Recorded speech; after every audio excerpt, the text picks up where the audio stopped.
అస్సలం hi hello welcome back to my channel Shaik Saidani. How are you friends? I'm fine. ఈ రోజు అయితే నా డైలీ క్లీనింగ్ రొటీన్ మీ అందరితో షేర్ చేసుకుందామని ఈ వీడియో స్టార్ట్ చేస్తున్నాను.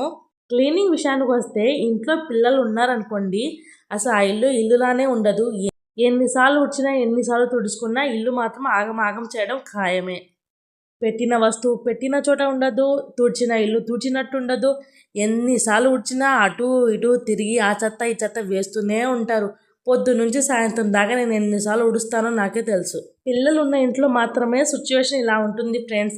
అదే పెద్ద పిల్లలు అనుకోండి, చక్కగా స్కూల్కి వెళ్తారు, మళ్ళీ వస్తారు, కాలేజెస్కి వెళ్తారు, ఎక్కడ వస్తువు తీసినా అక్కడే పెట్టేస్తారు. చిన్నపిల్లలు అలా కాదు కదా, ఎక్కడ పెట్టినా తీసేస్తారు. వాళ్ళకి అందకపోయినా కుర్చీలు వేసుకుని మరీ లాగి పడేస్తారు. పిల్లలు వేసిన చెత్తనే ఊడవలేక చేస్తున్నాను అంటే ఈ మామిడి పువ్వులు అన్నీ కింద రాలడమే సరిపోతుంది. ఎట్ ద సేమ్ టైం బీరకాయల పువ్వులు అన్నీ కింద పడిపోతున్నాయి. మన ఆడవాళ్ళకి ఇంట్లో వంట చేయడం తప్పదు, ఇంట్లో వచ్చే చెత్త ఎత్తడం తప్పదు. ఆడవాళ్ళండి, మీ అందరికీ జోహార్లండి.